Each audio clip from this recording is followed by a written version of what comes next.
여러분 안녕하세요. 오경영 선생님입니다. 오늘은요 교과서 26쪽부터 28쪽 신라와 가야의 문화유산을 알아보도록 하겠습니다. 우리 지난 시간에는요 고구려와 백제의 문화유산을 알아봤어요. 자, 우리 한반도의 지도가 이런 식으로 있을 때 우리 고구려는 선생님 색깔을 바꿔서 이 위쪽에 위치를 했었고, 그리고 백제는 여기, 신라는 이 즈음에 있었는데요. 이렇게 해서 우리는 고조선이 끝나고 새 나라의 시대, 삼국시대가 열렸다라고 했어요. 그런데요, 지금 가야라는 나라가 등장했는데요. 가야 여러분 기억나시나요? 선생님이 잠깐 언급했었는데 바로 이 즈음에 가야라는 국가가 있었어요. 그래서 정확히 말하면 하나, 둘, 셋, 넷, 사국시대다라고 이야기를 해야 되는데 이 가야라는 나라는 고구려, 백제, 신라에 비해서 국가로서의 모습이 약했기 때문에 우리는 간단하게 삼국시대다라고 이야기를 해요. 하지만 우리가 문화유산을 볼 때에는 가야가 남긴 소중한 문화유산도 있기 때문에 가야의 문화유산까지 살펴볼 거예요. 그래서 우리 오늘은 가야와 신라의 문화유산에 대해서 알아보도록 하겠습니다. 교과서를 살펴보도록 하죠. 자, 삼국과 가야는 경쟁하면서 갈등을 겪기도 했지만 교류하면서 문화를 주고받기도 했대요. 나라와 나라 사이가 그렇죠. 경쟁하기도 하고 또 이 당시에는 전쟁을 하기도 하는데요. 서로 교류하면서 또 이렇게 좋은 거는 주고받는 그런 모습을 보이기도 해요. 모든 관계가 안 좋기만 한 것도 아니고 또 좋기만 한 것도 아니에요. 안 좋을 때도 있고 좋은 시기도 있고 그런 거죠. 그리고 또 가야는요. 여기 바닷가 지형이기 때문에 중국 그리고 일본 저기 서역과도 교류를 하면서 계속해서 가야에서 생산하는 것들을 보내기도 하고 이렇게 또는 다른 나라의 물건들을 들여오기도 했습니다. 그리고 이제 경주는 우리 이 즈음에 있는 거잖아요. 그러니까 신라 얘기가 되겠죠. 경주에는요, 금으로 만든 장신구, 도기, 유리병 등 신라의 문화와 대외 관계를 보여주는 문화유산이 많이 남아있대요. 자, 이 부분 선생님 정리를 해보겠습니다.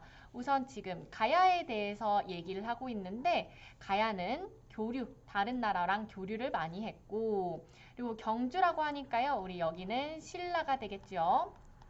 자, 신라는 금으로 만든 게 많아요. 금으로. 자, 신라는 금으로 만든 것이 많습니다. 자, 신라는 선생님이 여기다가 적어 볼게요. 신라는 우리 왕족들이 굉장히 호화스러운 생활을 많이 했기 때문에 여기 신라는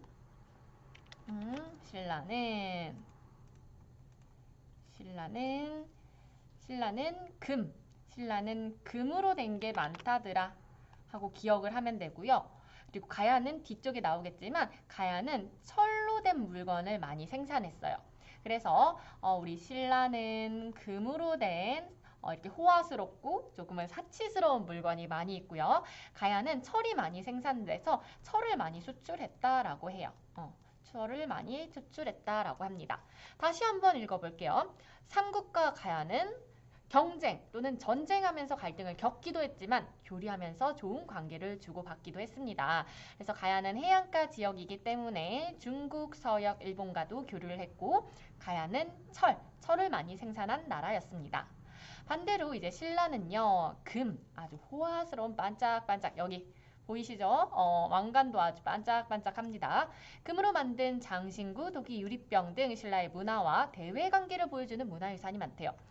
선생님, 가야가 여기 이렇게 대외 관계를 많이 한 거는 방금 설명을 하셨는데 신라도 대외 관계를 많이 했나요? 맞아요. 나라가 고립돼서는 성장할 수가 없어요. 우리가 생산할 수 없거나 또는 우리에겐 아직 발전되지 못한 것들을 다른 나라에서 들여와야 해요. 그것을 어떻게 할 수 있나요, 선생님? 네, 좋은 질문입니다. 지금 여기 밑에는 경주에 있는 하나의 문화 유적지인데요. 여기 무덤에 보시면 이런 게 있어요. 봉수형 유리병. 이런 게 있는데, 자, 여러분. 이런 모양의 도자기, 병은 우리의 전통적인 모양은 아니에요. 우리 고려청자도 그렇고 우리 빗살무늬 토기도 그렇고 우리는 손잡이가 있는 것보다 손잡이가 없는 것들이 많이 있었는데 지금 이렇게 손잡이도 있고요. 그리고 여기에 봉황 머리의 모양이 있는데 이거는 우리의 신라나 뭐 그 전부터 보여졌던 모습이 아니고 저 멀리 서역에서 그 당시에 유행했던 모양의 유리병이에요. 그러니까 지금 경주에 있는 이 무덤 안에서 이게 발견됐다는 것은 서역에서 만들어져 신라에 들어온 것이다.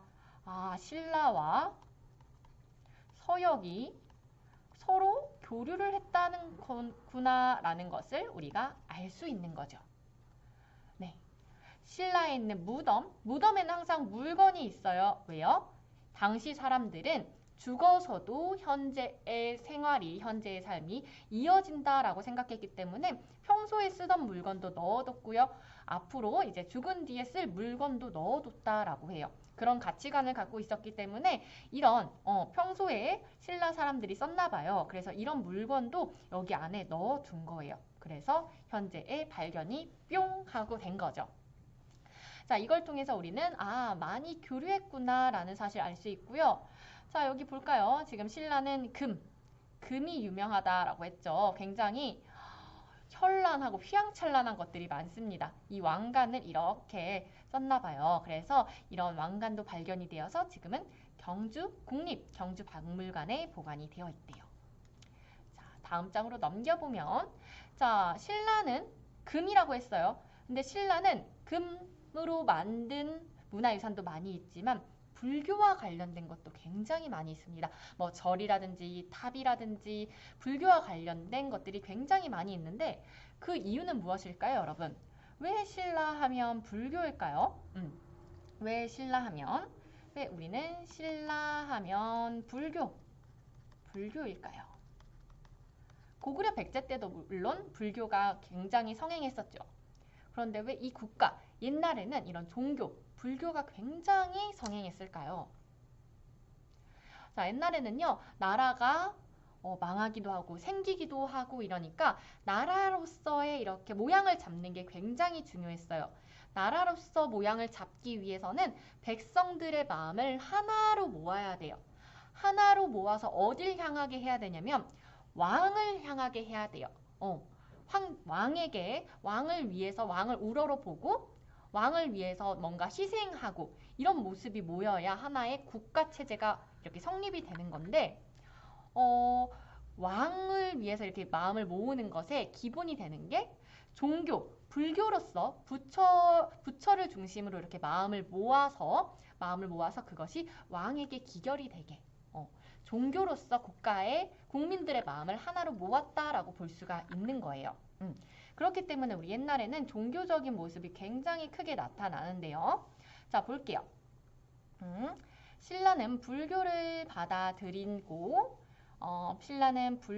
받아들이고 백성의 힘을 하나로 모으고 왕의 권위를 세우려고 백성의 마음을 하나로 모아서 왕의 권위를 세우려고 불교, 종교를요 정치적으로 적극적으로 이용했어요.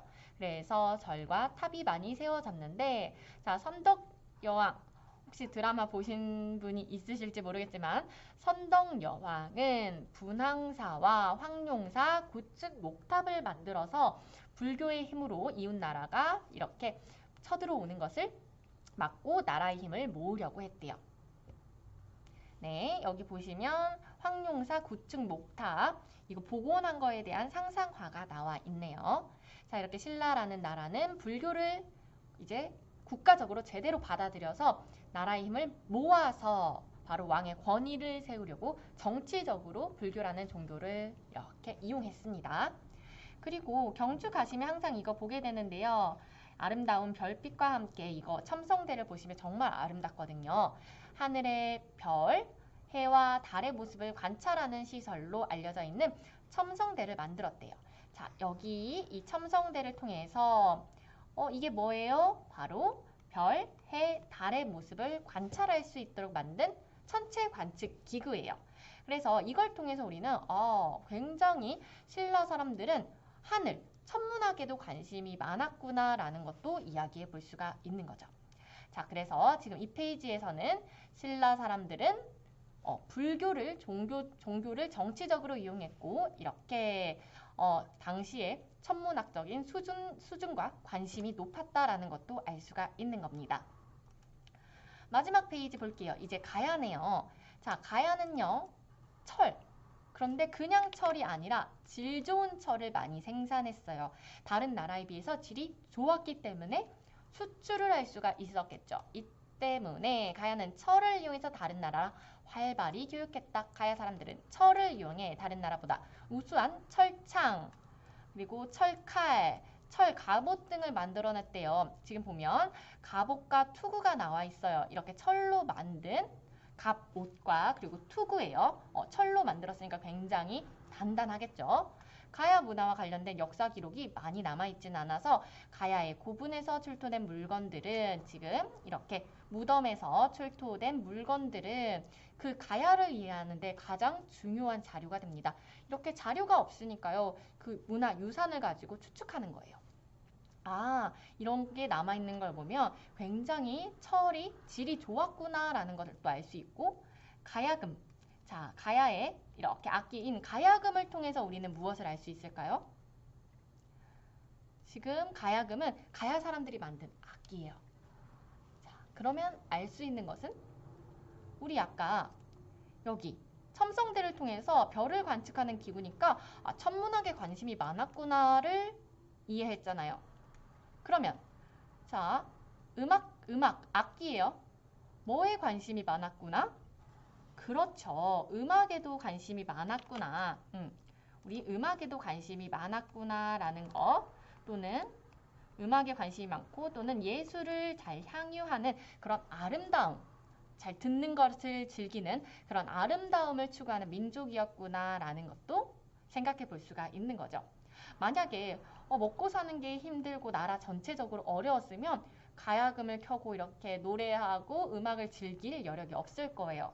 그런데 가야라는 나라가 어느 정도 나라로서의 기반이 있었기 때문에 악기도 만들고 즐길 수 있었구나를 추측해 볼 수가 있는 거죠.